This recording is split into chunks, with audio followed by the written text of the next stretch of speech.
Dominique O'Neill joins us now after being out at the event earlier. Dominique, you didn't jump in, did you, or how was this polar plunge today? Well, Kaylee, I didn't jump in, but I have to tell you, the faces of people jumping in the water was happy. But more than 24 brave souls that decided to take a plunge into the water at the pond in Holland say this experience is something special. The Springfield Splash started in 2020. And coming up tonight at 11, we give you a behind-the-scenes look at everything that happened here today, and we also talk to an aviation student about their experience and what it means to them. Reporting in Swanton, Dominique O'Neill, WTOL 11. Warrior Wings on Shoup Avenue had to quickly pivot after opening 6 weeks before the shutdown, and they weren't sure they were going to survive for months. But they say thanks to the Wauseon community, they got the chance to really spread their wings. Warrior Wings, a labor of love, built out of an old 1968 Marathon gas station. Owner Brock Nagel purchased it and rehabbed it with his own money. But just as he opened their doors, dining got shut off for restaurants across the country. Dining in got shut off, so it was a real tumultuous time for us opening up in that time period. But takeout and online orders remained open, and thanks to a hungry community, they were able to keep their lights on until indoor dining reopened on May 21st. Now, 5 years later, they are still serving up warm meals right in the heart of Wauseon. But 5 years later, we're still here and really have the community to thank for that. Now Nagel says he can focus on his real mission for Warrior Wings, giving back to both the local community and veterans like him. It means a lot to me to give back and help out to local veterans. Nagel says they give a percentage of their restaurant sales to local charity organizations that need help, whether it's for donations, raffles, or banners in town. Many customers I talk to tell me this restaurant is a major part of this area. It's a combination of everything: the food, the people, the community. The atmosphere is really cool. An old garage, and may turn it into a restaurant is really cool. Great place to come. This place is phenomenal. The owners of this place, the staff, wonderful. The food's excellent. I love support veterans, and I like what they do for the community. And it can all happen because of the people of Wauseon gave Warrior Wings a chance. It's a combination, a restaurant's not going to make it if you don't have great food, right? And Nagel plans to continue helping out even more local veteran service organizations like American Legion.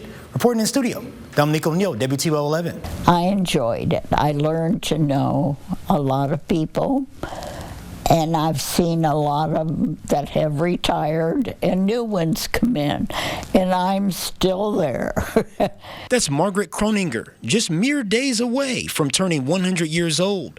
Born the same year The Great Gatsby was published and the first commercial Band-Aids were invented. Margaret, a longtime resident of Wauseon, has had the privilege to witness a lot of change in the world over the years, and she says she's thrilled to be able to catch more. Oh, that's wonderful. But don't let that big number fool you. Even in her old age, she hasn't slowed down much. She still volunteers at her church at least once a week, helps out the Fulton County Health Center, her former workplace, and also a member of the local garden club.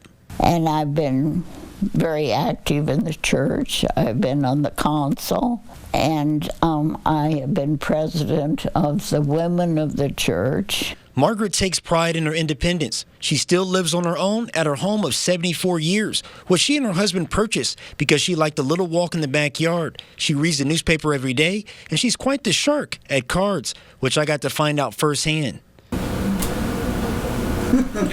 Is that Trump? Well, it's just nice to be with people and to talk with people. I mean, I feel no different at my age, but I feel no different than I did at 30 or 40. I mean, I'm the same person. And her daughter Julie Wolf agrees, saying little has changed for the woman who fed her and raised her over 7 decades ago. And to be able to still have my mom, and she's bright and articulate and kind of full of it, and her mobility is harder, but her mind is as sharp as ever, and she's a blessing in all of our lives. That's not to say age hasn't forced her to make some concessions. but gave up driving this year. So everybody's safer on the road. But Margaret says if you want to enjoy a long, prosperous life like she has, this is her secret. I think is to become involved. If you're that type of a person, some people aren't. But just to keep active and do as much as you can. This is my bedroom. They converted the dining room into my bedroom. This is Joy Parker. She knows how to remain committed through some major challenges.